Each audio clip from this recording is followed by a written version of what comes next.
Link TV, connecting you to the world. Link TV is viewer supported. Watch more at linktv.org. Today on Earth Focus, tackling climate change. Cool It, the new climate movie, says stop the scare talk and go with cost-effective solutions. We'll see how. Activists demand presidential climate action. We have a report. Engaging young people on climate change. We'll see how the message is getting out on video game, in high school assemblies, and in a new children's book. And solar solutions fueling health in Nicaragua and education in Bangladesh. All coming up on Earth Focus. All the ice is going to melt. The trees will die and fall down. Countries will be underwater. We're scared that it's going to happen quite soon. Fear has been ruling the climate debate. It's about time that we realize the current approach is broken. If you want to get people's attention on a complex issue, you scare the pants off them. If we only listen to worst-case scenarios, we're likely to be spending most of our money on the people who shout the loudest. The future of human civilization is at stake. Cut the fear and get practical is the theme of Cool It, a new movie featuring Bjorn Lomborg, author of The Skeptical Environmentalist. For Lomborg, you can't stop global warming if you're driven by panic. You'll end up spending hundreds of billions and end up having marginal impact on the world's temperature. So it's time to tap human ingenuity, adapt where you can, and develop simple, efficient solutions. Lomborg is not skeptical about man-made global warming, but he says it is overrated. His beef is with what we propose to do about it. Is it cost-effective? It's all about economics. So it's no to carbon credits and cap-and-trade legislation, and yes to investing in algae biofuels, geoengineering, and nuclear reactors powered by waste. And in the short term, he calls for practical fixes like painting urban rooftops white and building dikes against the rising seas. Lomborg's controversial. He's been called the anti-Al Gore, and Cool It is said to be the answer to Gore's 2006 film, An Inconvenient Truth. Whatever your view on climate change, it's hard to argue with a film that thinks out of the box and looks at options to fix the problem. And when it comes to a climate fix, it's not just about cap and trade or economic incentives to reduce greenhouse gases anymore. That may still be on the table, but today it's increasingly about solutions that have the muscle to score in a tough political climate and in a rough economy. Climate activists are calling for presidential leadership and for actions at local levels to promote energy efficiency, curb emissions, and develop renewable energy. Here is a look. Who's ready to get to work on climate solutions? Who's ready to get to work on climate solutions? It was the biggest day of climate action ever. On October 10, 2010, more than 7,000 work parties took place in 188 countries. The focus was on solutions, practical things we can all do to address climate change. They included trash cleanup, tree planting, solar panel installation, biking, and carbon-neutral home construction. Activists took to the streets to say that people are doing their part, so it's time for politicians to pitch in with some real results.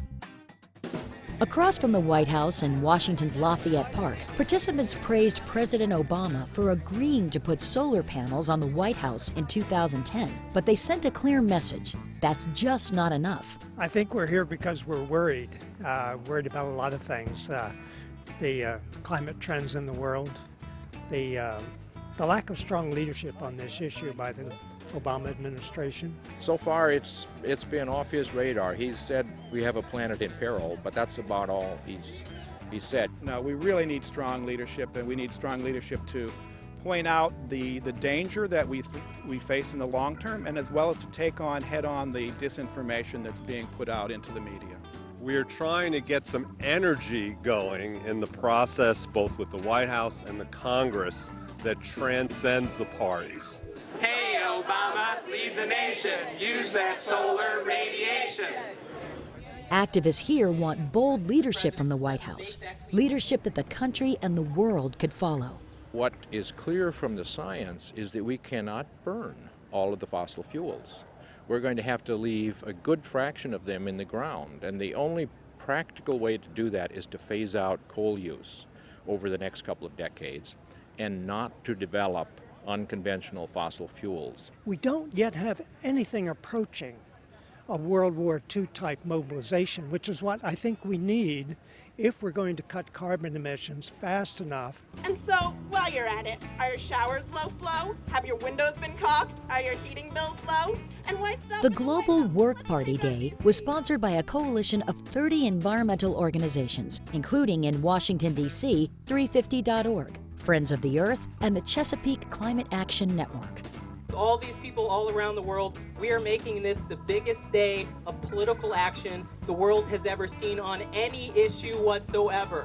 Here, people are taking the lead by doing something concrete about climate change. It's a powerful message, not only for governments, but one that infuses momentum into a movement hampered by skeptics, challenges to climate science, and a lack of progress in international climate talks. But for activists, the urgency is greater than ever. We're really running out of time because it's become clear that we're pushing the climate system so that it's going to pass tipping points. Nature is the timekeeper, but we can't see the clock. So we don't know how much time is left. We hope there's enough time if we move fast, but we know there's not much time. Because this issue is not about Democrat or Republican or conservative or liberal or whatever. This is about humanity. When it comes to climate change, young people have to live with the consequences. They have the most at stake. So how do you get them engaged? Britain's social video game maker, Red Redemption, is betting that video games are part of the answer. Here's a look.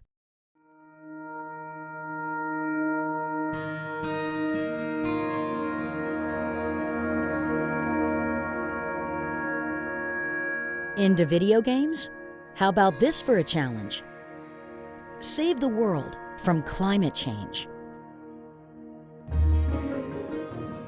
Fate of the World was produced by Red Redemption, an independent Oxford, UK-based company specializing in socially positive computer games. Gobion Rowlands is the man behind the game.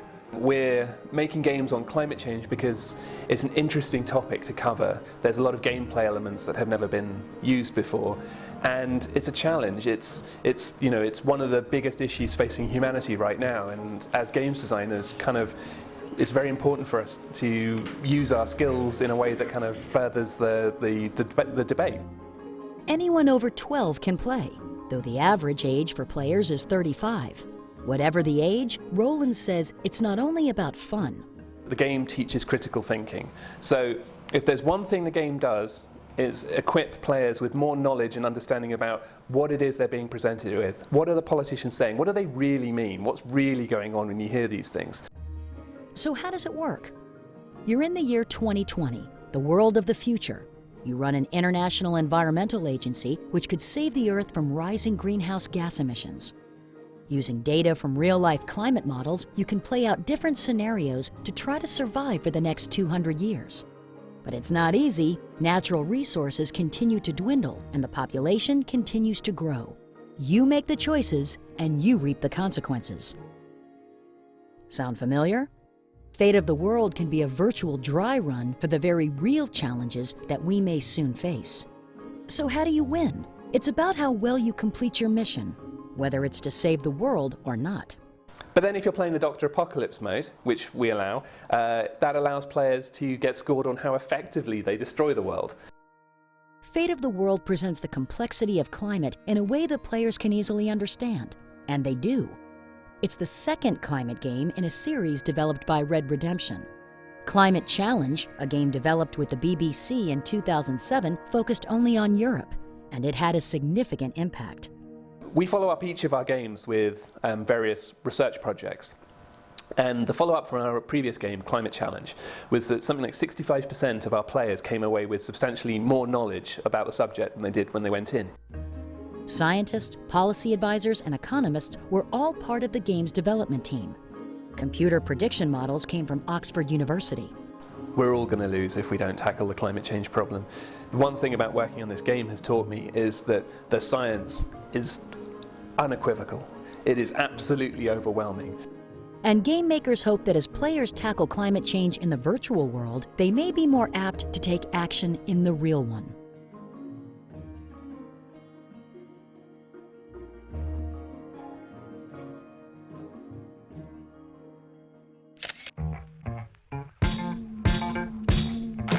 Another approach takes the message into high schools in a language teens can understand.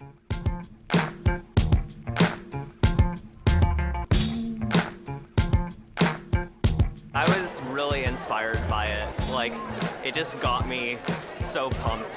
How many of you guys been talking about climate change or global warming in your classes? Or just scream it out? I like noise.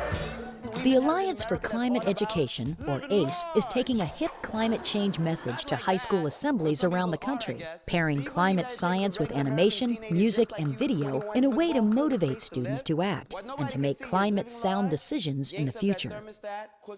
Climate change is what we say likely the issue that will impact this generation.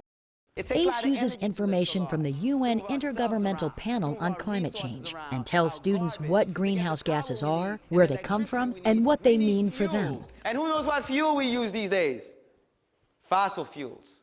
You know, we talk about the fact that over the last 800,000 years of time, we have seen fluctuation in our climate. We have seen ice ages, we have seen warming periods. But within that 800,000 years of time, we have never seen CO2 levels above 300 parts per million in our atmosphere. And that's something students aren't aware of. Carbon dioxide.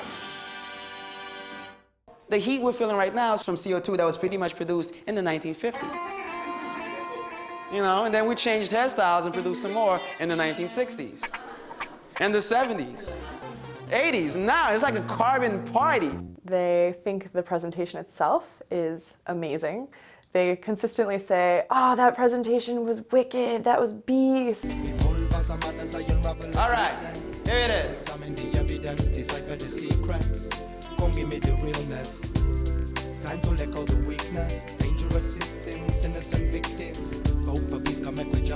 People might say we're too young to make a difference, but who sparked the civil rights movement, the women's rights movement, rock and roll, hip hop? These are things that never existed and never could have if young people hadn't dreamed up a better way to live. The focus on there's a solution. I think that trying to get them excited about being part of the solution to this problem. This too can be you.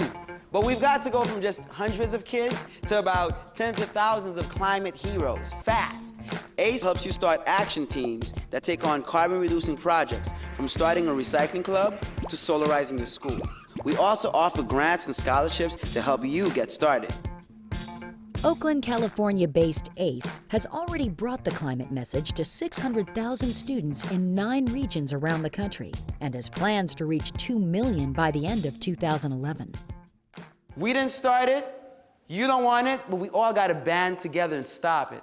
Climate change is this global problem affecting all, 6+ billion people on this planet. And yet what it really comes down to is you and the decisions you make. It's our job to fix this, so we need to learn as much as we can now.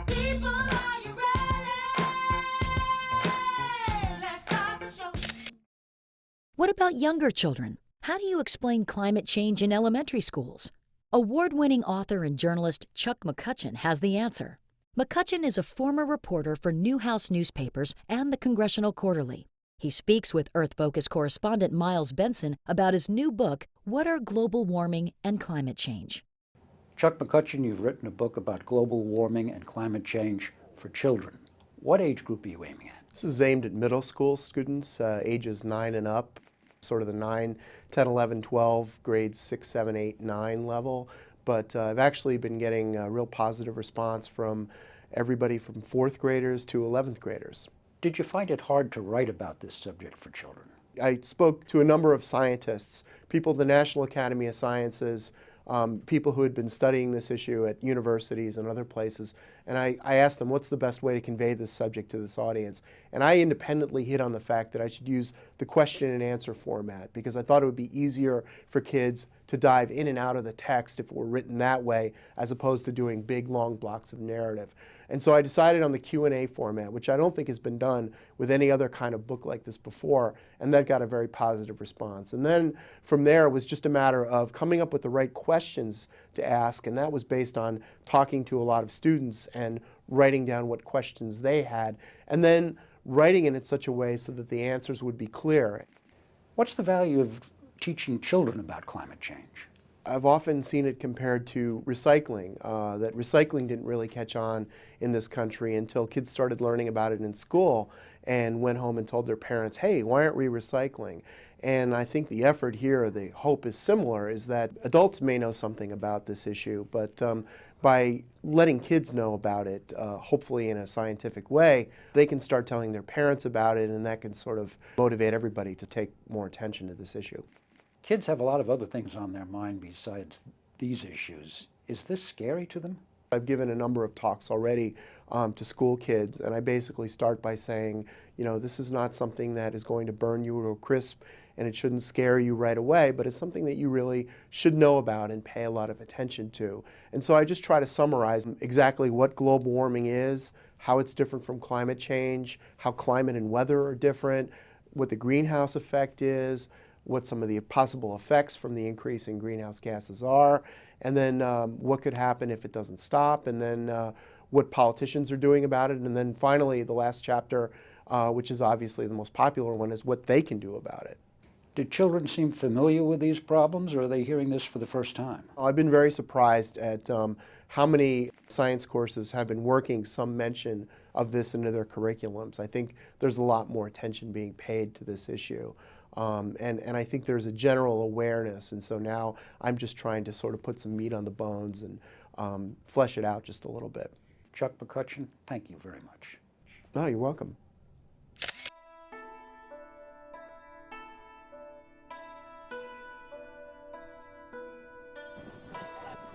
Bangladesh is a nation on the front lines of climate change. Flooding may force 20 million Bangladeshis to become climate refugees by mid-century. Mohammed Rezwan, a local architect, found a way to keep children learning no matter how high the water. His solution? Solar-powered floating schools. He's the subject of the film Easy Like Water.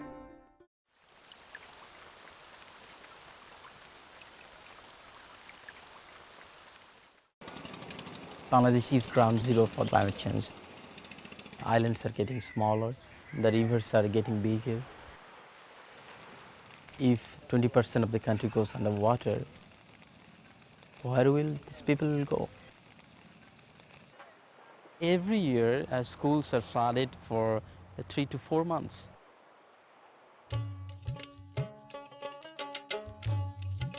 I thought if the children cannot come to school, then school should go to them.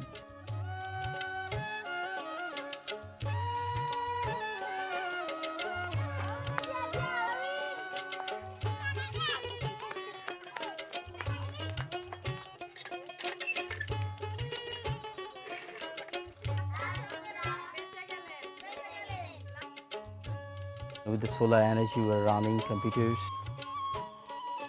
They're getting access to internet.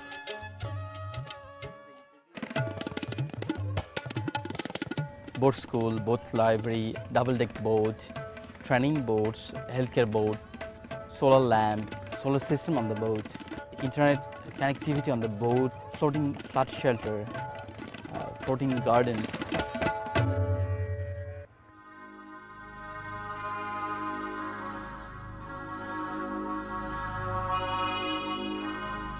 Climate change is here and we have to fight.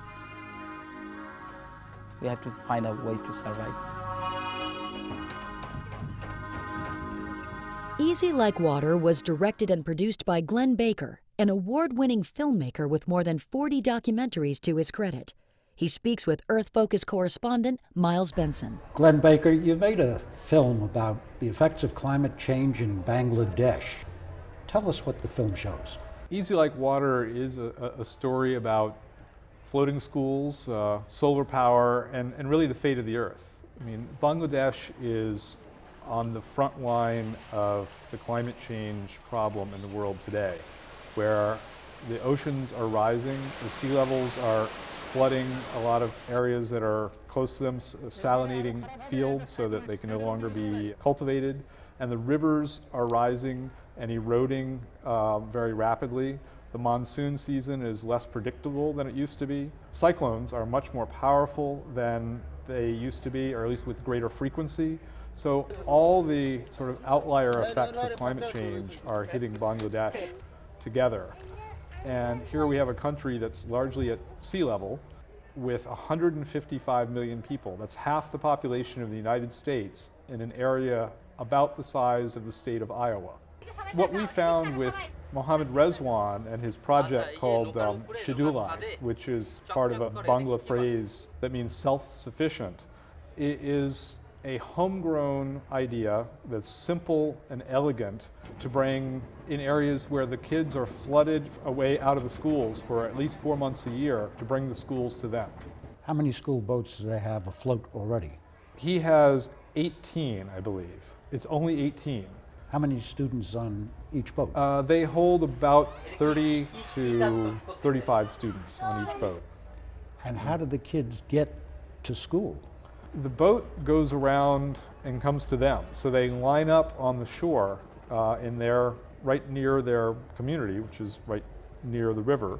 And the boat comes and 6 or 8 kids will get on from one little village. They're serving a fairly small region, so that they're not spending a lot of time going here and there, but they pick up enough kids in an area that they can get underway quickly with the classes. Is this a temporary stopgap approach, or is it likely to be the future of the school child in Bangladesh? He's going to be learning afloat. There are 17,000 communities in Bangladesh that are accessible only by river. And he's just serving a tiny, tiny percentage of those right now. I think with the appropriate funding and support and infrastructure, this is an idea that could grow and grow. How are the children who are attending school on these boats reacting to it? Most of them seemed thrilled by the opportunity to go to school. It might be surprising to kids that complain about having to go to school and do their homework here, but kids there a lot of them don't get a chance to go to school, especially girls and young women. And when these boats come in and provided an opportunity to go to school, a lot of them lobbied their parents and said, you know, Mom, Dad, please let me go to the school boat. And so they became very proactive in their own educational process at a very young age. Glenn Baker, thank you very much. You're welcome.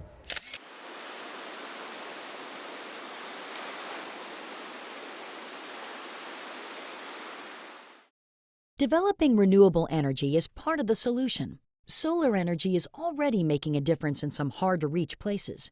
UK's Rockhopper TV reports from rural Nicaragua. In Nicaragua, almost a third of the population lives without access to grid electricity. But with 300 days of sunshine a year, solar energy provides hope for even the most remote communities. Akami has been working for over 20 years to harness the power of the sun and bring electricity to those that need it most. Started by Luis Lacayo in the 1980s, Akami began by installing solar systems for radio communications after Nicaragua's civil war. We had to look for alternatives for the energy we needed. We started to bring in solar panels. We had only heard about them. We started making people aware of this technology. We were the pioneers in Nicaragua. His son Max has joined the family business, and he's keen to see it grow. Well, my father brought the first solar panel into Nicaragua.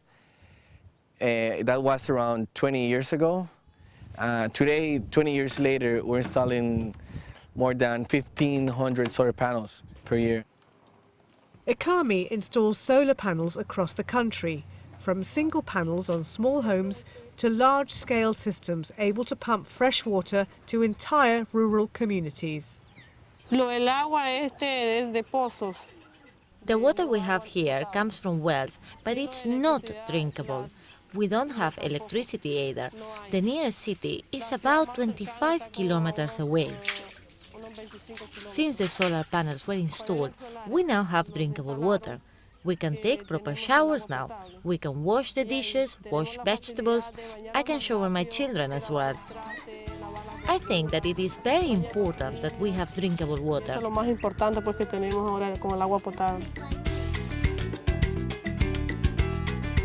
This solar array provides enough power to pump water directly to 80 homes. ICAMI has trained a local committee to maintain the system.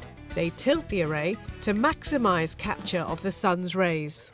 After the systems are already installed, we teach them, me and the engineers, how to do the maintenance, because the whole idea is to make the system self-sustainable, and teach the community how to do the maintenance. It's an important part of that. The introduction of piped fresh water has significantly improved the health of the community.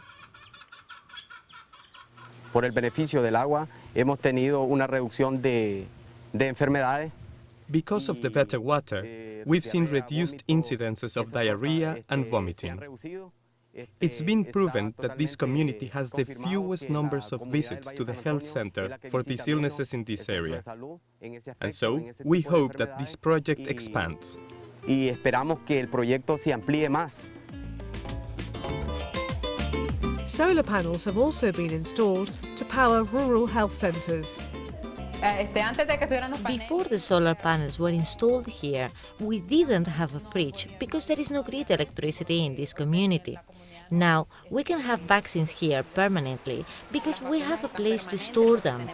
This means we can keep children up to date with their vaccines. There is nothing we cannot do because of the lack of energy. Today, ICAMI has installed over 5,000 systems in homes, schools, hotels, community centres, even a mobile phone mast.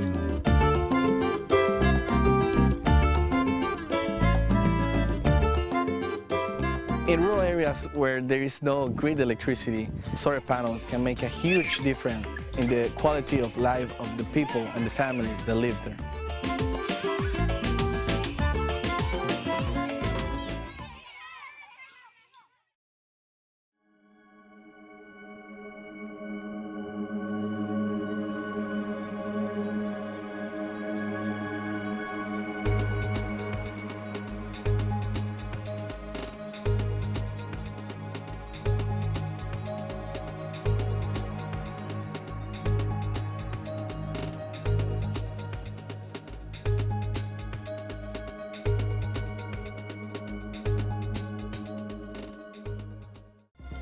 Link TV is the only U.S. network dedicated to global and national news, uncompromising documentaries, and diverse cultural programs. Programs which connect you to the world. To learn more, visit linktv.org.